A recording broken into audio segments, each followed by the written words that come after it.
ایک محلے کی مسجد کی تعمیر و مرمت کا کام شروع ہوا تو مطلوبہ رقم اکٹھی ہونے میں دیر ہو گئی۔ کمیٹی انتظامیہ نے امام صاحب سے کہا کہ محلے کی اس نکڑ والا بندہ ہے، وہ بہت بڑا تاجر مگر اپنے فسق و فجور میں انتہا کو پہنچا ہوا ہے، اگر آپ میں ہمت ہے تو اس سے بات کر لیں، ممکن ہے کہ کوئی صورت بن جائے۔ امام صاحب نے حامی بھر لی اور ایک دن شام کو جا کر اس کا دروازہ کھٹکھٹایا۔ چند لمحے بعد تاجر صاحب اندر سے نمودار ہوئے۔ امام صاحب نے اپنے آنے کی وجہ بتائی تو صاحب خانہ سٹ پٹا گئی اور بولے کہ ایک تو تمہارے اسپیکروں کی بار بار چلنے سے ہمارا سکون برباد ہے، اوپر سے تم میرے گھر تک آ پہنچے ہو، اور دوسرے محلے دار مر گئے ہیں جو مجھ سے چندہ لینے کی ضرورت آن پہنچی۔ امام صاحب نے کہا، صاحب اللہ کا دیا ہوا موقع ہے آپ کے لیے، آپ کے دستے تعاون کی اشد ضرورت ہے، میں خالی ہاتھ نہیں جانا چاہتا، اللہ تعالیٰ آپ کے مال و جان میں برکت دے گا۔ تاجر نے امام صاحب سے کہا، لاؤ اپنا ہاتھ میں تمہیں چندہ دوں۔ امام صاحب نے جیسے ہی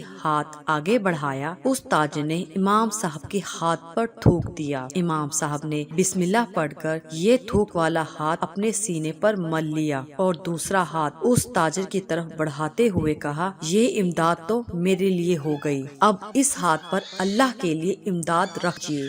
اس تاجر کو یہ بات نہ جانے کہاں جا کر لگی کہ اس کی آنکھوں میں آنسو آ گئے اور منہ سے استغفر اللہ نکلنا شروع ہو گیا۔ کچھ لمحات کے بعد شرمندہ ہوا اور اپنے جذبات پر قابو پاتے ہوئے دھیمے لہجے میں بولا، بتائیے کتنے پیسے درکار ہیں؟ امام صاحب نے کہا، ابھی 3 لاکھ روپے سے کام چل جائے گا۔ تاجر نے کہا، نہیں، یہ بتائیے آپ کو مکمل پروجیکٹ کے لیے ٹوٹل کتنے پیسے درکار ہیں؟ امام صاحب نے کہا، ہمیں مکمل طور پر 8 لاکھ روپے درکار ہیں۔ تاجر صاحب اندر جا کر 8 لاکھ روپے کا ایک چیک بنا کر لائے اور امام صاحب کو دیتے ہوئے کہا، آج سے اس مسجد کا جو بھی خرچہ ہو مجھ سے لے لیجیے گا، اور آج سے اس مسجد کی تمام ذمہ داری میری ہے۔ یہ سن کر امام صاحب بہت خوش ہوئے اور دعائیں دیتے ہوئے واپس آ گئے۔ بات کرنے کا انداز، سلیقہ، تمیز اور ادب آ جائے تو بڑے سے بڑا متکبر اور فاسق شخص بھی